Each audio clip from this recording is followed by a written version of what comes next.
Hello दोस्तों, तो आइए हम पढ़ते हैं haloalkane haloarene chapter में कौन कौन सी रिएक्शन इम्पोर्टेंट है, कौन कौन सी रिएक्शन होती हैं। तो आइए हम तीन इम्पोर्टेंट रिएक्शन लेकर लेकर आया हूँ। वुड्सअप क्रिया, वुड्सअप फिटिंगअप क्रिया, फिटिंगअप क्रिया। तीनों को एक साथ पढ़ने का मेरा यही टारगेट है कि तीनों सेम ही, इनकी थ्योरी सेम है। तीनों को एक साथ ही मर्ज करके पढ़ेंगे तो आपको अच्छे से समझ में आएगा। अलग अलग पढ़ेंगे तो नहीं समझ में आएगा, क्योंकि तीनों की थ्योरी सेम है। थोड़ा ही इनका डिफरेंस है, थोड़ा ही अलग है इनमें। उन्हीं एक साथ पढ़ेंगे तो आपको अच्छे से समझ में आ जाएगा। देखते हैं तो पढ़ते हैं। फर्स्ट अब क्रिया बुट्स अप क्रिया। बुट्स अप क्रिया में क्या होता है? एल्किल हैलाइड को सोडियम धातु के साथ, एल्किल हैलाइड क्या होता है? R X. एल्किल हैलाइड इस आर समूह का मतलब है इस कोई कितने भी कार्बन हो सकते हैं, 1 2 3, कोई भी श्रृंखला हो सकती है। हेलोजन का मतलब है chlorine fluorine chlorine bromine iodine. इसका मतलब लेने की जगह एक्स के इनमें से कोई भी ग्रुप हो सकता है।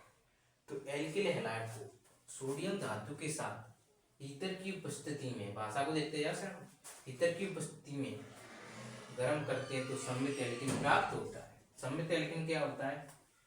2 4 6 ये सम्मित एल्किन की फिर दो भागों में डिवाइड कर सकते हैं, वही सम्मित एल्किन है। तो 2 को दो भागों में कर सकते हैं, 4 को, ऐसे 6 को, 8 को। तो हाँ दो हैं तो दो भागों सम्मित एल्किन हो गए, 2 4 6 सही सम संख्या सेम सम्मित ही होता है। तो दो अपने लिए एल्किल हैलाइड, एक जी लिया एक जी लिया, तो यानी एक साथ गर्म कर रहे हैं। तो इसमें क्या है, सोडियम और क्लोराइड आपस में निकल जाए, यानी हेलोजन निकल जाता है सोडियम के साथ। तो 2Na 2x दो हैं, एक एरा ये एरा, क्योंकि एल्किल हैलाइड आपने दो लिए तो x और x 2NaX निकल जाएगा। 2NaX निकल जाएगा। अपने पास क्या बचा? एक बचा आर समूह, एक बचा यार समूह, एक है एल्किल समूह। तो 2 आर समूह बचे तो 2 आर समूह आपस में मर्ज करके लिख दी। तो क्या बचा? सम्मित एल्किन प्राप्त हो गया ना, दो है तो सम्मित हो गया। तो इसमें क्या है, सम्मित एल्किन प्राप्त होता है। देखते हैं एल्किल हैलाइड को सोडियम धातु के साथ, ये रहा सोडियम धातु के साथ ईथर की उपस्थिति में गर्म करते हैं तो सम्मित एल्किन प्राप्त होता है। और सम्मित एल्किन आप जानते हैं क्या है, 2 4 6 सम्मित एल्किन है। एक यहाँ से ले लिए, एक यहाँ से, दोनों को मर्ज करके लिख दिया तो सम्मित एल्किन होगा। और 2Na वही 2x रहे, एल्यूएन ग्रुप रहे तो 2NaX निकल गया। अब आपको समझ में आ गया होगा। सेकंड देखते हैं। सेकंड क्या है? वुड्स फिटिंगअप क्रिया। वुड्स फिटिंगअप क्रिया में क्या है? हेलो एल्किन क्या दे रही, मैंने बताया ना, इसकी आर समूह की जगह कोई भी ग्रुप हो सकता है। CH3 हो सकता है, C2H5 हो सकता है, कोई भी हो सकता है। तो हेलो एल्किन को, हेलो एरिन क्या होता है? हेलो एरिन जरे C6H5Cl, यहाँ जरे सॉरी बेंजीन को क्लोरीन लगाए तो यही है, यही श्रृंखला, इसका उत्पाद यही है, यही श्रृंखला बनेगी। हेलो क्लोरो बेंजीन इसको बोलते हैं, इसका नाम है क्लोरो बेंजीन।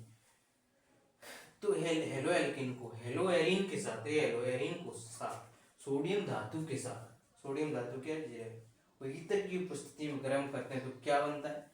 एल्किन बेंजीन व्युत्पन्न यौगिक प्राप्त होते हैं। ये क्या है? एल्किन बेंजीन व्युत्पन्न पदार्थ क्या है? तो एल्किन जरा इन दोनों को बनाकर अपनों को लिखना है। तो क्या बचेगा?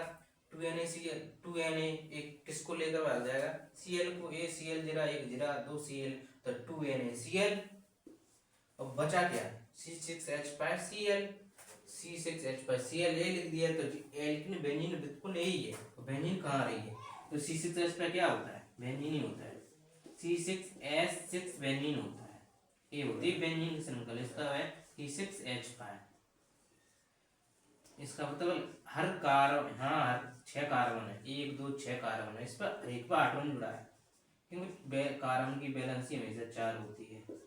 तो देखते हैं इसका एक कार्बन, इसकी वैलेंस 4 हो रही है क्या? यहाँ कार्बन है तो इसकी वैलेंस 4 हो रही है, एक 1 2 3, उनमें इस गोले का मतलब है 3 इसमें डबल बॉन्ड है यहाँ। तो हर एक की वैलेंस 4 हो रही है। देखते हैं 1 2 3 4, हर कार्बन की वैलेंस 4 हो रही है। और जहाँ तो 5 लिखा है, एक फॉर्मूला होता है 6C6H6, यहाँ 5 लिखा है तो ये कार्बन कहाँ चला गया? तो ये कार्बन इसको हटाएंगे तो यहाँ 5 आ जाएगा। इसकी जगह क्या बोल रहे हैं? CH3, तो ये लिख गया C6H5। इसको बोलते हैं टोइलिन, टोइलिन बोलते हैं, टोइलिन, टोलिन बोलते हैं इसको। तो तो 2NH निकल ही गया और C6H5CH3 बन गया।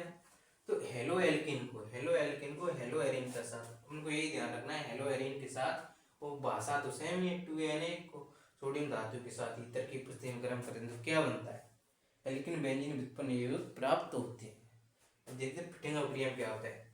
हेलो एल्किन को हेलो एरिन को हेलो एरिन क्या होता है, ये क्लोरोबेंजीन ले लिया, सेमी लिया, C6Cl। हेलो एरिन को सोडियम धातु के साथ ईथर की उपस्थिति में गर्म करते हैं तो क्या, डाइफेनल। अब उनको यह ध्यान रखना है, डाइफेनल बनता है। और हेलो एरिन के साथ ही गर्म करते हैं, सोडियम धातु के साथ ईथर की उपस्थिति में गर्म करते हैं तो डाइफेनल क्या होता है। तो उसकी रिएक्शन है, इसको अपन क्लीन कर देते हैं। क्लोरोबेंजीन को 2Na के साथ लिया है, इसमें दो अपने हेलो एरिन के उत्पाद लिए हैं, वो रेक्टेंट लिए हैं, कारक लिए हैं, उत्पाद के उधर बनेगा। तो सी यहाँ से Cl चला गया, यहाँ से Cl चलाएगा तो 2NaCl, तो 2NaCl निकल गया। बचा क्या है, C6H5 C6H5 जिनको दोनों को लिख दिया।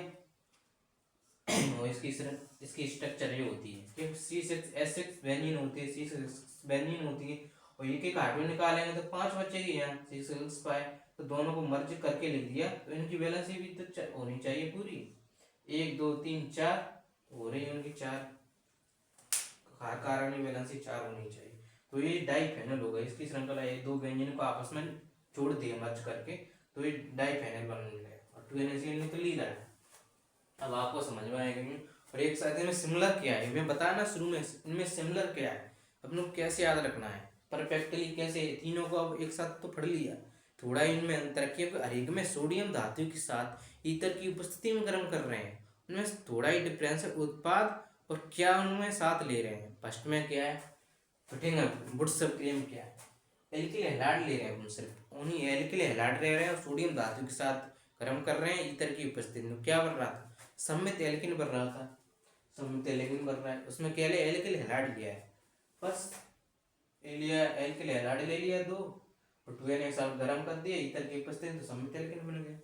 और बुट्स फिटिंग में क्या है, बुट्स फिटिंग में हेलो एल्किन ले रहे हैं, तो हेलो एल्किन के साथ हेलो एरिन के साथ गर्म कर रहे हैं, वो ये फिर भाषा आ गई, सोडियम धातु के साथ ईथर की उपस्थिति में गर्म करते हैं तो एल्किन बेंजीन व्युत्पन्न प्राप्त होते हैं। इनको ये ध्यान रखना है, एल्किन बेंजीन व्युत्पन्न यौगिक प्राप्त होते हैं, इसे ध्यान रखना है। और याद रखना है हेलो एल्किन को हेलो एरिन के साथ, ये ध्यान रखना। प्रयोग तो भाषा सेम ही आ रही, सोडियम धातु के साथ ईथर की उपस्थिति में गर्म करते हैं, एल्किन बेंजीन व्युत्पन्न यौगिक प्राप्त होते हैं, ये ध्यान रखना है।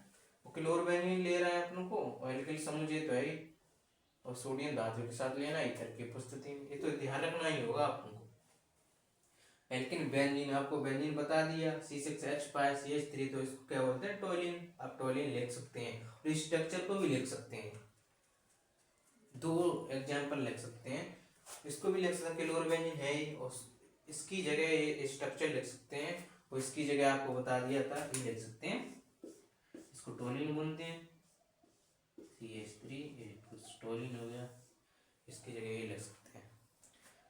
अब ये लिखेंगे तो और अच्छा बेटर हो, क्योंकि उसमें भाषा में एल्किन बेंजीन व्युत्पन्न यौगिक प्राप्त होते हैं, इसलिए आपको जी लिखना होगा। ये भी लिख सकते हैं, उसको भी लिख सकते हैं। वो फिटिंग अभिक्रिया में क्या है, हेलो एरिन को, बस इसमें हेलो एरिन ध्यान रखना है, और क्या बन रहा है, डाइफेनल बन रहा है। हेलो एरिन को सोडियम धातु के साथ ईथर की उपस्थिति में गर्म करते हैं तो डाइफेनल बनता है, उसे फिटिंग अभिक्रिया कहते हैं। उसमें उत्पाद तो सेमी लिए हैं, क्लोरोबेंजीन 2 ली गई हैं और सोडियम धातु के साथ किया गया तो डाइफेनल बन रहा है, दोनों बेंजीनों को आपस में मर्ज करके लिख दिया।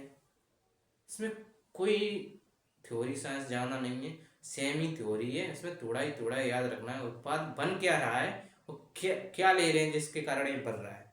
तो एक बार और बता दूंगा आपको, बिना देखे बोल रहा, देखते हैं क्या बुट्स अभिक्रिया क्या होता है। बुट्स एल्किल हैलाइड को ले रहे हैं अपन सोडियम धातु के साथ ईथर की उपस्थिति में गर्म कर रहे हैं तो क्या बन रहा है, सम्मित एल्किन बन रहा था, ये ध्यान अभी हो गया, सम्मित एल्किन बन रहा था, एल्किल हैलाइड लिया था। और बुट्स फिटिंग में क्या हो रहा था, बुट्स फिटिंग में क्या रहता है, हेलो एल्किन को हेलो एरिन के साथ, फिर भाषा वही सेम हो गई, सोडियम धातु के साथ ईथर की उपस्थिति में गर्म करते हैं, फिर उनके उत्पाद क्या रहा है, एल्किन बेंजीन व्युत्पन्न यौगिक प्राप्त होते हैं, ये ध्यान रखना आपको, बस ये हो गया, उसको वुड्स फिटिंग अभिक्रिया कहते हैं। फिटिंग अभिक्रिया में क्या हो रहा था, हेलो एरिन को फिर कोई बास आ गई, सोडियम धातु के साथ ईथर की उपस्थिति में गर्म करते हैं, क्या बनता है उत्पाद, ध्यान रखना डाइपेनिल बनता है फिटिंग अभिक्रिया में। बस हो गई। एक दो बार आपको लिख के देखनी होगी, एक बार ये भाषा आपको तीनों एक साथ पढ़ के, तीनों को एक साथ पढ़ के अपने कॉपी पेंसिल उठा के एकांत में जाके तीनों को लिख के देखना होगा कि सही बैठ रही है गलत है। मैं जो जो मैंने याद किया, जो पढ़ा है, जो मैं सही लिख पा रहा हूँ या नहीं लिख पा रहा, तो गलत लिख रहे हो तो एक बार और देखो। एक बार आपको समझ में आ ही जाएगा, आपको एक तरह पूरी तरह राइट सही करके लिख ही दोगे एक दो बार पढ़ के, क्योंकि इसमें ज़्यादा कोई है नहीं, थोड़ा ही याद रखना, उत्पाद ही ध्यान रखना है, कोई रिएक्शन ध्यान रखनी होगी कैसे बन रहा है, 2NaCl बाहर जा रहा है, अरे में तीनों में 2NaCl बाहर निकल रहा है। सिर्फ आपको वही याद रखना है कि क्या ले रहे हैं क्या नहीं ले रहे हैं और उत्पाद क्या बन रहा है, और कुछ इसमें जाना कुछ नहीं। कभी तो तीनों को एक साथ लिखना, कभी जब भी पढ़ने बैठना तो तीनों को एक साथ ही पढ़ना, क्योंकि तीनों में कंफ्यूज जाते हैं, क्योंकि भाषा सेम ही है। किसी वुड्स अभिक्रिया में तो वुड्स फिटिंग अभिक्रिया लिख रहे हो, फिटिंग अभिक्रिया में तो वुड्स रिएक्शन की भाषा लिख रहे हो, तीनों में कंफ्यूज जाते हैं, इसलिए अपन को तीनों को एक साथ ही लिखना होगा। एक साथ पढ़ने बैठे हो, इनमें से 2026 में MP बोर्ड में तीनों में से एक ने एक आएगी, तो आपको ध्यान रखना कि इसमें क्या हो रहा है कि वुड्स फिटिंग अभिक्रिया आ गई तो आप फिटिंग अभिक्रिया थ्योरी ना लगे आप, इसलिए तीनों एक साथ पढ़ना, तभी आप अच्छे से कर पाओगे, उन्हें दूसरी भाषा लिख के आओगे तुम बोर्ड एग्जाम में, इसलिए उसको किसी की भाषा लिखनी होगी, इसलिए आपको अच्छे से पढ़ना ही होगा तीनों को। इसमें कौन सी रिएक्शन हो रही है, इसमें कौन सी भाषा है, भाषा तीनों में सेम ही है, सोडियम के धातु के साथ ईथर की उपस्थिति में गर्म करते हैं, उत्पाद क्या बन रहा है ये ध्यान रखना है, और किसकी उपस्थिति में कराया जा रहा है, बस ये ध्यान रखना है और कुछ नहीं है। तो आपको समझ में आ गई। इसमें और भी अभिक्रिया है, सेंडमेरिक अभिक्रिया, फ्रेगलैंड अभिक्रिया, फ्रीडल क्राफ्ट अभिक्रिया, स्वाट अभिक्रिया, फिंकलिस्टन अभिक्रिया और सेंडमेयर अभिक्रिया बता दिया। इनको और भी कराऊंगा, ये बहुत इंपॉर्टेंट है, आने के पूरे चांस है, इनमें से एक भी आ सकती है, और भी कराऊंगा 4-5, तो उनमें से एक आ गई, दो आती हैं, चार दो नंबर की, 4 नंबर की, यानी दो अथवा में भी आ सकती हैं, तो अथवा में मिल जाएंगे, इनमें से मिलेगी जरूर। Thank you, it's my watching video, please subscribe our channel.